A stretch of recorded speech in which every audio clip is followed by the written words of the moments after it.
Good morning, everybody. Uh, so today I'm going to talk about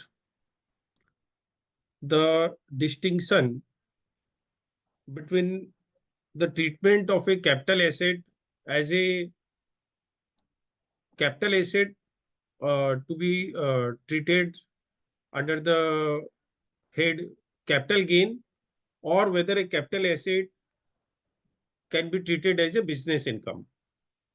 There are certain scenarios wherein there are disputes between the department and the SSE where the SSE claims a particular transaction as a capital gain, and the department contends that no, it has to be treated as a business income.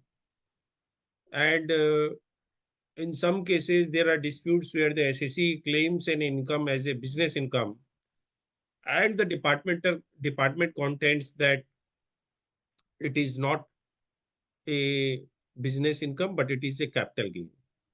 Now, the reason for the dispute by the department may vary from case to case, but then generally these kind of disputes occur with respect to investment in shares or land and property and all these kind of assets. And also, as I discussed in my last session, with respect to it, may the dispute may arise with respect to a virtual digital asset like a cryptocurrency, whether you are a dealer in those cryptocurrency or whether you are an investor. So there can be various class of assets wherein the dispute may be raised by the department with respect to whether your investment is investment in the nature of capital asset or whether it is in the nature of stock and trade. Now, to further dwell into this topic, I think I must refer to the definition of capital asset in section 2, subsection 14, which says that capital asset means property of any kind held by the SSE, whether or not connected with his business or profession. So the definition of the capital asset is so wide, which if it is held to be a capital asset, then obviously it will be taxable as a business, as a capital gain. It says that the property of any kind held by the SSE, whether or not connected with his business or profession. So whether I am holding a asset for the purpose of running my business, or whether it is my personal assets, it will fall within the definition of capital asset. Now, from this purview of capital assets, certain class of assets are excluded, which includes stock in trade as well as personal effects. And it also includes some other class of assets like agricultural land, gold bond, special bearer bond, gold deposits, bond, etc. But in this today's topic, we are concerned with stock in trade. So if a property of any kind is treated as a stock in trade, consumable or raw material for the purpose of business or profession, then it will go out from the definition of the capital asset, and obviously it will be taxable under the head of business income. Now, one may ask what can be the meaning of the property. Now, the property meaning of the property is very wide in nature, as has been held by the courts from time to time. It includes partner share in a firm. Even a business as a whole has been considered to be capital asset. So a business undertaking, and intellectual property, goodwill, brand, technical know-how, leasehold right, a contractual right to obtain conveyance of an property, stock exchange membership card. So all these things have been held by the courts from time to time to have the character of the property.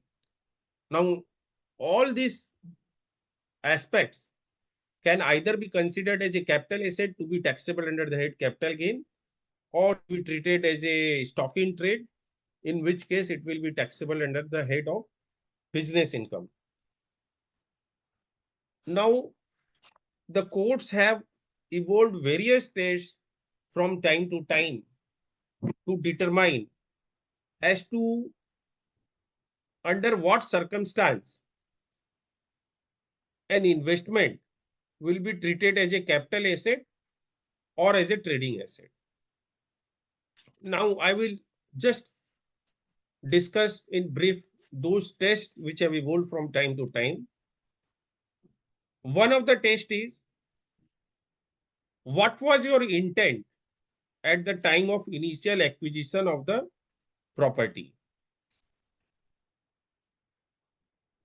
Second aspect is how you have dealt with it in your books of accounts. You see, even though these tests I am talking about, they have evolved from time to time by the courts, but none of the tests are conclusive, nor they are cumulative or mutually exclusive.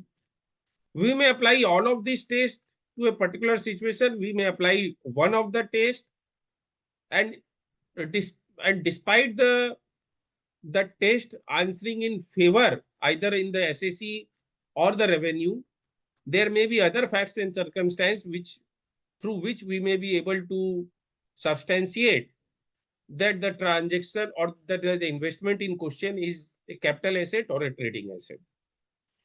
So one of the tests is what was the intent at the time of acquisition. Second is how I am dealing with it in my books of accounts, whether I am treating it as a stock in trade or whether I am treating it as a balance sheet item where I am showing it as an investment. Then how I have filed my return. Obviously, I mean, that is the first instance when the department comes to know as to what is your intent. Because ultimately, the tests which have evolved from time to time, one of the thing is common to all the judgments is that what is the intent of the SAC. So it is very essential to decipher the intent of the SAC to determine whether an asset is a capital asset or a trading asset. Then the other test is your incorporating documents. It may be a partnership deed or a memorandum of association. In the memorandum of association, if you say that I am a trader in shares, suppose let us take for example, there is a private limited company. In the memorandum of association, it states that they are a trader in share. So that memorandum of association speaks for itself the intent and purpose of the SAC. So that may be one of the factor, but that again is not the final and determinative factor, because it is quite possible that an SAC who is an investor may have a portfolio where he is a trader of a shares or trader of a particular class of asset, and he may be an investor in the same class of asset also. So it is, suppose for example, one is a trader in arts. So there is some stock which he is treated as a stock in trade, and he wants to generate profit out of it. But it is quite possible that he has himself acquired some piece of arts which he is treating as investment year after year. That is that collection of arts is not part of his stock in trade. Rather, he holds it dear to his those art piece of art dear to his heart and treat it as investment. But then a circumstance may arise which may force him to sell that piece of art also, in which he is not a dealer and which he has not treated for so long as a I mean, which has not been treated as a stock in trade or a trading asset by him. So it is quite possible that one may have the same class, the portfolio of the same class of assets as an investor as well as a trader. So the memorandum of association cannot be the final or determinative factor. Then the last but the most important factor, rather this is not even the last factor, I will discuss some more aspects also, or the test also, which can help us to determine whether a class of asset is a trading asset or a capital asset. But the most important test, which is frequently applied to by the department, is the volume, frequency, continuity, and regularity of the transaction of the purchase and sale in a class of goods or the asset. If there is a repetition and continuity, if the magnitude of the transaction is such, then an inference can be drawn that the activity is in the nature of business. Then, of course, it will be treated as a business income. And if one is a regular trader and the frequency and the regularity and the continuity and the volume of transaction in a particular class of goods or asset is such that a reasonable inference can be drawn that despite the claim by the SSE, the nature of the asset is nothing but the trading asset, then it will be treated as a trading asset. But again, this is also not the conclusive text. Now, the other aspect which I want to discuss is, yes, now coming to the tests, various tests which have been laid down from time to time. There is one Royal Commission of Taxation and Profit of England, which considered this issue and presented it to the Parliament of United Kingdom in June 1995 to lay down various tests to determine whether a asset can be considered as a trading asset or a capital asset. And it laid down some of the tests, which some of which I have already discussed, but the ones which I have not discussed, I am just pointing out. One aspect is the property which does not yield to its owner an income or personal enjoyment by virtue of the ownership is more likely to have been acquired with the purpose of dealing in it rather than investment. For example, if one is an investor, then one of the yardstick through which one can determine that one is a investor is whether one is intending to earn dividend income. So if somebody is intending to earn dividend income by investment in a share, then one is more likely to invest in those kind of company which are dividend yielding. But if one is an investor in the class of shares where the company never declares any dividend, or even it declares the amount of dividend in minuscule, and one is a regular trader in those kind of in the purchase and sale of the shares of that particular company, then an inference can be drawn that your property is not yielding any income in form of dividend, and obviously it is not for the personal enjoyment also. Or one may buy a barren land which does not yield any income whatsoever, आपने इधर and से he कुछ does not select किया construct नहीं, any. वैसे ही लगा रहे हो। यहाँ शो कर रहा है हटा दिए, मैंने अनपेयर कर दिए थे तेरे उसमें। वो फिर से अनपेयर करने के बाद भी यही दिखा रहा है। अब लगा देना फिर। Please unmute देखो अब yourself. आएंगे। Hello.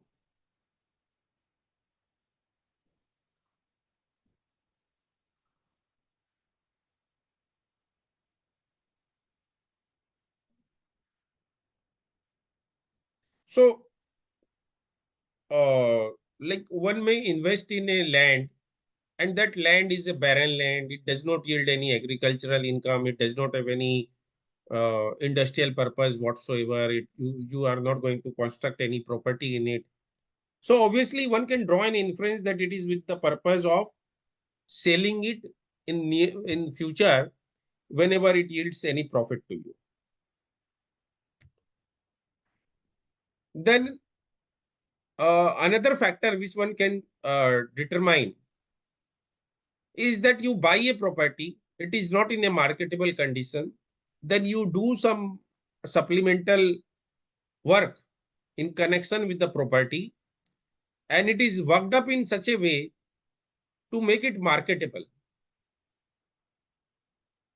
And if that is done and you make an effort to make it marketable, then an inference can be drawn that it was for the purpose of obtaining profit, and the objective is to have it as a trading asset.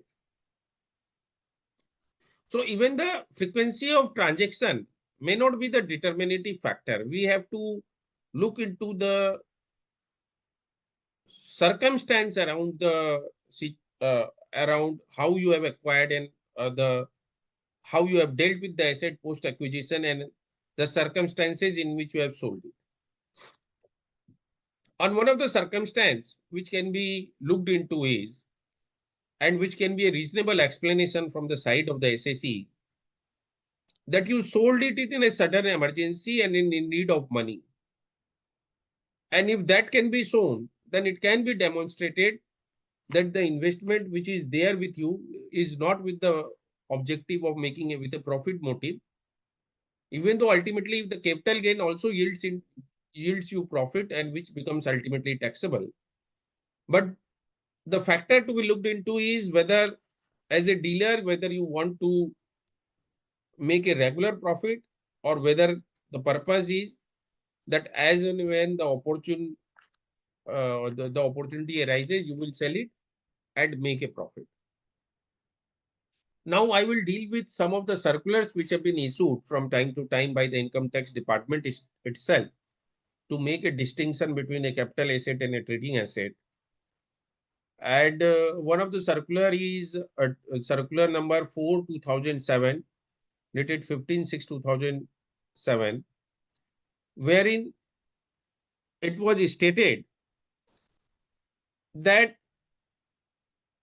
the principles which have evolved from time to time, which offers adequate guidance to the assessing officer to determine whether an asset is a trading asset or capital asset is, where a company purchases and sells share, it must be shown that they were held as stock in trade and that the existence of the power to purchase and sell shares in the memorandum of association is not decisive of the nature of transaction.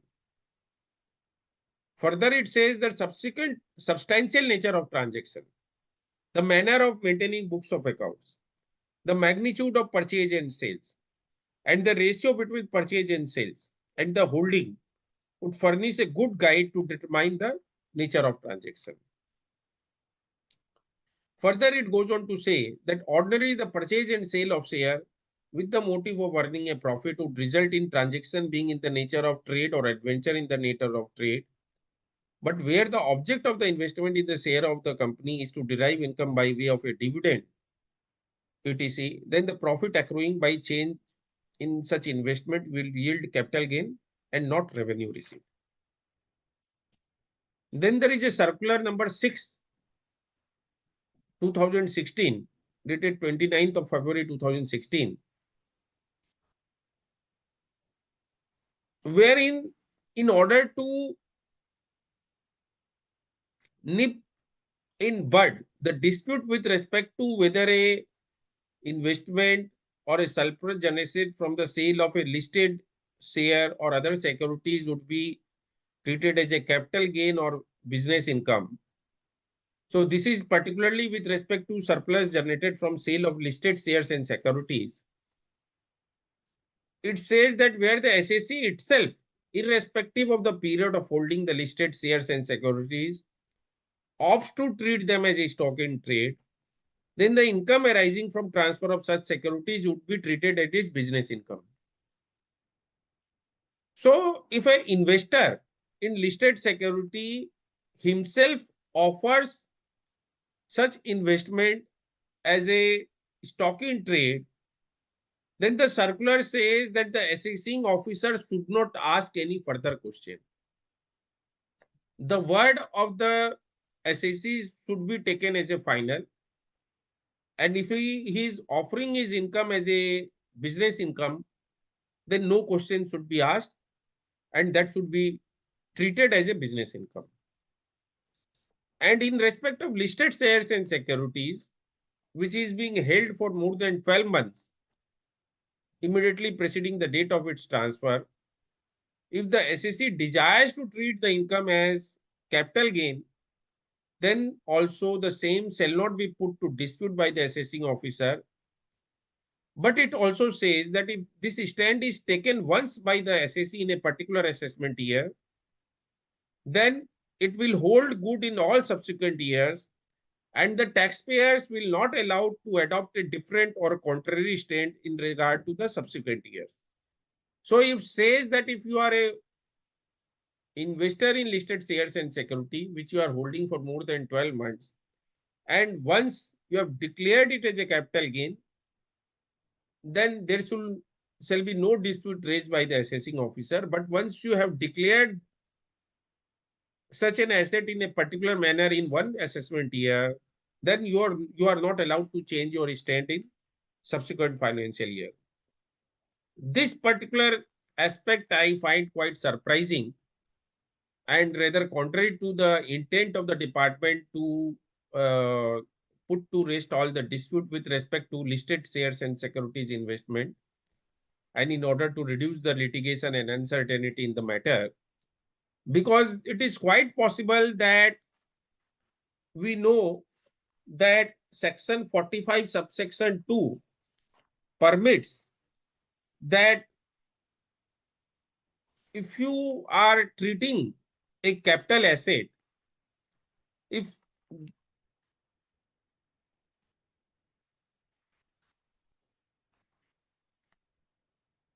that it is possible for you to convert your capital asset by treating it as a stock in trade. So section 45 subsection 2 allows you. So this circular in a way is contrary to that, because it says that once you have treated a listed shares and security as a capital asset, then you are not permitted to change your stand in the subsequent financial year.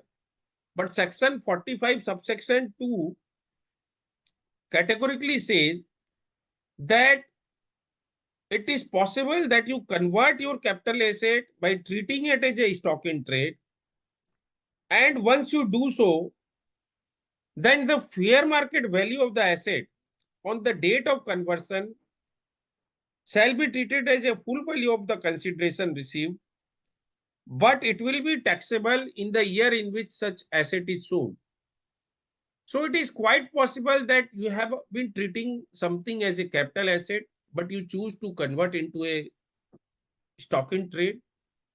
And if you do so, then fair market value of the consideration, fair market value of the asset on the date of such a conversion or treatment will be treated as a full value of the consideration. So suppose you are an investor in a long-term investor in a particular security, and you choose to convert into a stock in trade.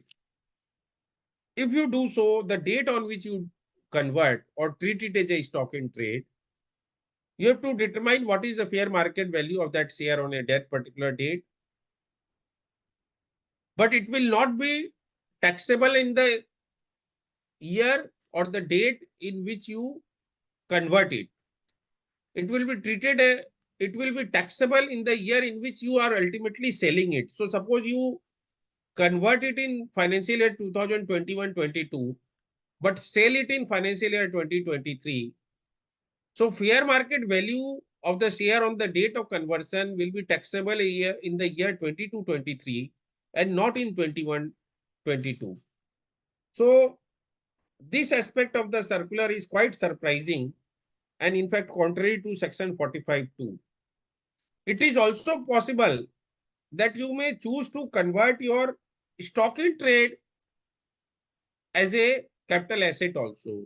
So both way it is permissible to convert the asset from capital asset into stock in trade or stock in trade into capital asset.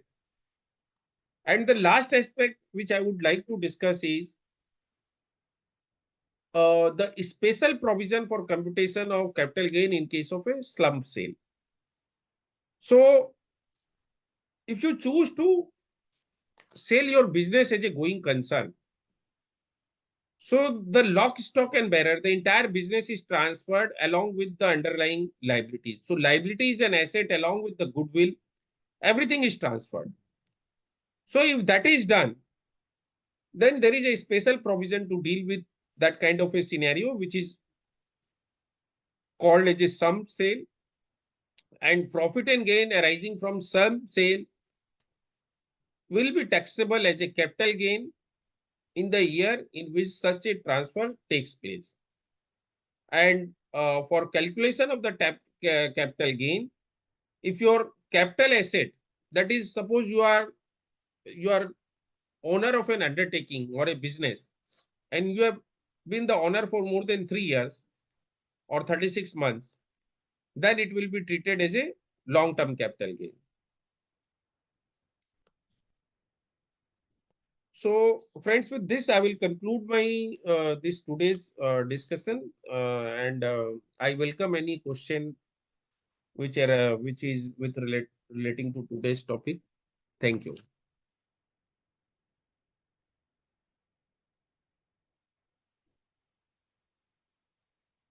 Yes, Khushi, please. Sir, Yes. good afternoon, sir. Good afternoon. Sir, I wanted to know whether acquired goodwill can be taxable as capital asset.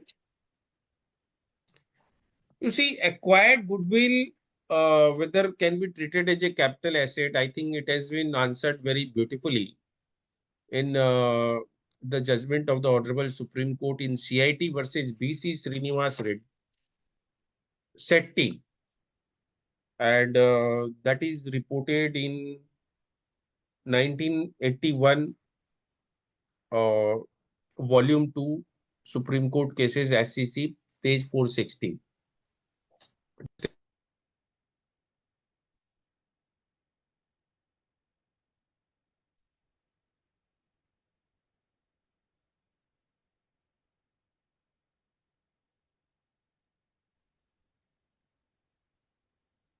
So, in this particular judgment, Supreme Court said that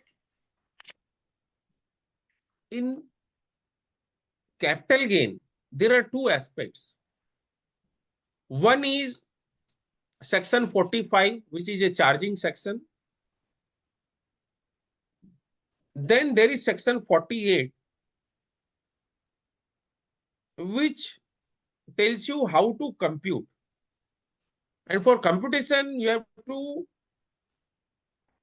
determine the capital gain by deducting from the full value of the consideration the cost of acquisition. So what the Supreme Court said is that in case of a self-acquired goodwill, it is not possible to determine the cost. So if it is not possible to apply both the charging provision as well as the computation provision, then there cannot be any taxability. Now, a self-acquired goodwill, now the goodwill itself is a very, you see, generic term, and it means that it is acquired by carrying on business, wherein because of the nature of business, the value of the business tends to have a progressive increase. But at the same time, that value may fluctuate from one moment to another depending on the change in the reputation of the business. And it is affected by everything relating to the business, the personality, the business attitude of the owner, nature and character of its business, name and reputation, its location, its impact on the contemporary market, the prevailing social economic ecology, the introduction to old customer, and aggrieved absence of the competition. So there can be various factors in determination of the goodwill, and it may not be possible to envisage a cost of such an acquisition, which is a self-acquired goodwill, and therefore it goes against the nature and character of an asset, and therefore it goes against the intent of the taxation under the head capital gain. Since the capital gain, the purpose is to put to taxation the profit arising from the sale of the capital asset. But in such a scenario where the cost of acquisition itself cannot be computed, then what you are offering to taxation is the value of the capital asset itself, which is not the intent and purpose of the taxation under the head capital gain. It is not that the value of the capital asset in totality has to be taxed. It is only the profit arising from the sale, and therefore it will not be taxable. Okay, so thank you. Thank you. Any other question? Sir, I am Jitendra Kakkar. Can I ask a question? Yes, yes. Sir, there was one advance for property given in 2012, say suppose to a builder, and within 2 3 years, though the keys or physical possession of the property was given, but possession letter or the parking space which was part of the deal was not Yes. handed over. It was handed over after, say, 7 to 8 years after disposal of a RERA case that was put on the builder. Now, Okay. a registration was also not done so far. Okay. Now, the disposal finally happening is like builder has agreed to pay back the advance amount which was given for the flat Okay. uh, at the market value. Okay. So there is a gap between purchase price and the market price now. Right. So can this gap, can this difference be treated as capital gain? So this certainly this will be treated as a capital gain only because you have not invested in that property with the purpose of the trading. Because of the Yeah. circumstance, you are forced to sell it, and the builder has now agreed to return the money to you Hmm. at the fair market value of that particular property as it is there today. So the Okay, intention was never to be a dealer in that property.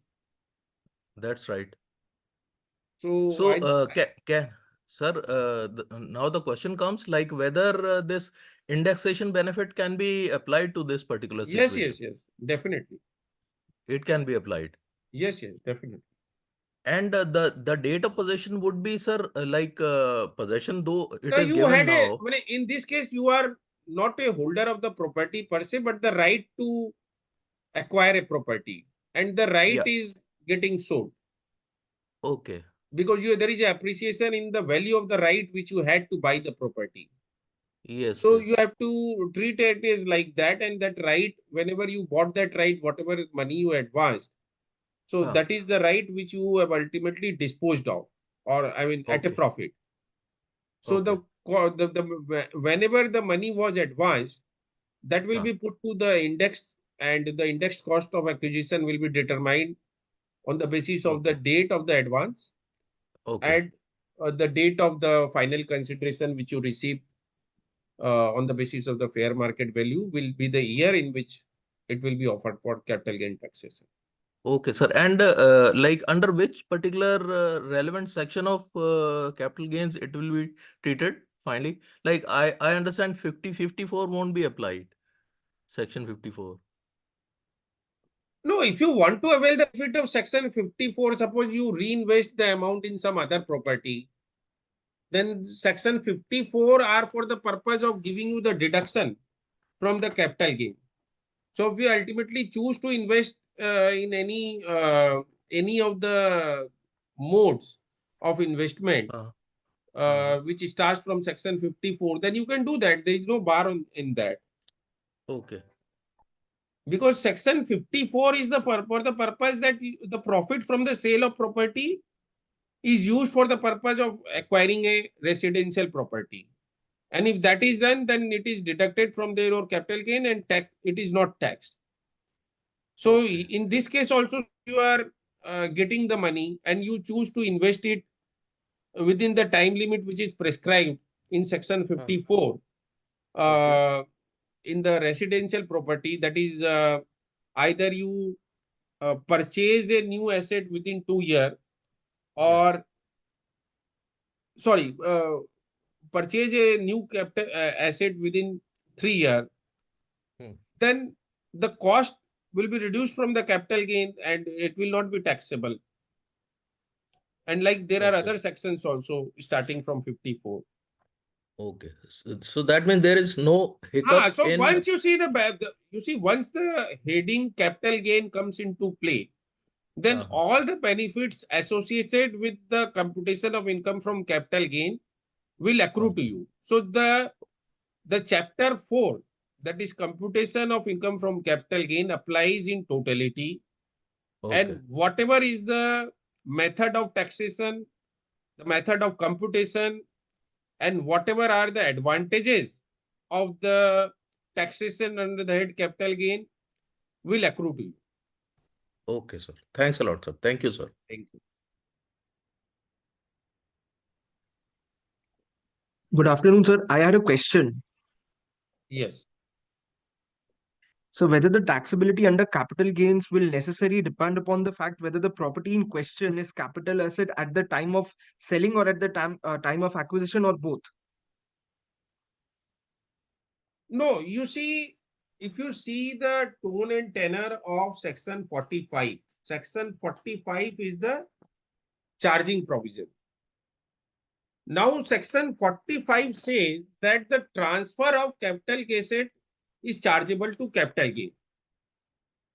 So, you have to see the status of the asset on the date of the transfer and the date of acquisition is irrelevant to determine as to how you have treated is on the date of acquisition.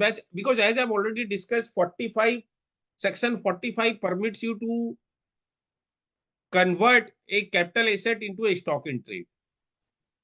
And vice versa is also possible.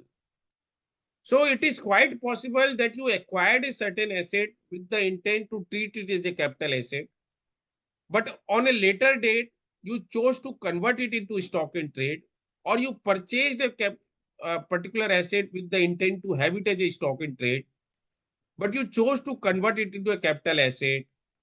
But what is relevant is what is the status of that capital asset or a trading asset on the date of the transfer.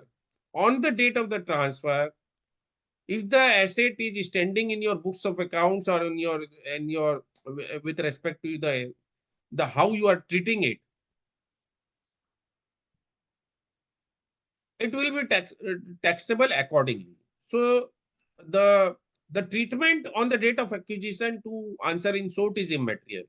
The treatment on the date of transfer is what is material. Thank you, sir.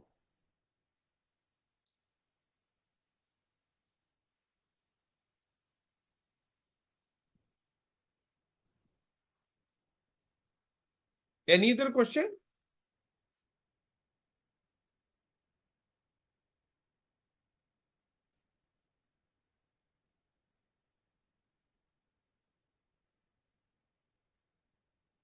Okay, last aspect, which is a rather aspect relating to the litigation, which I would like to take up, is that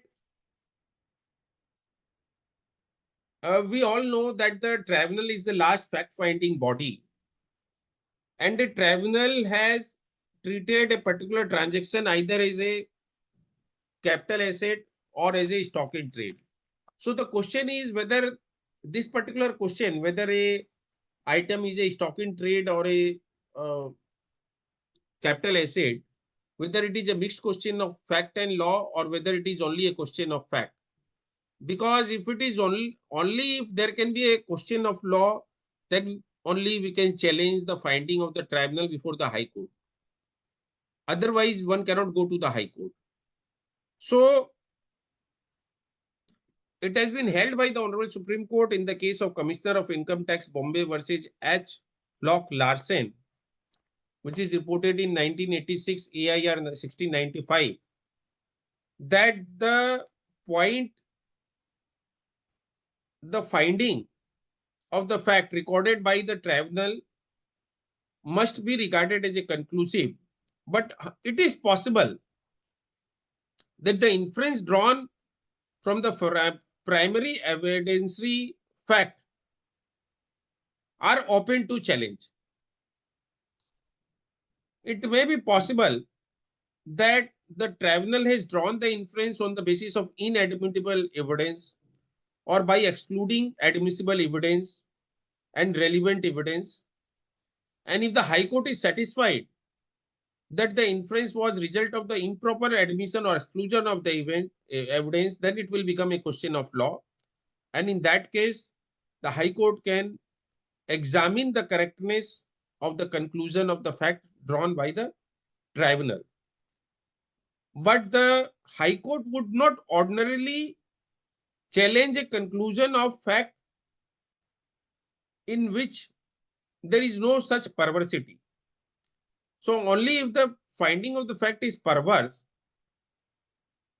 then only the High Court can interfere.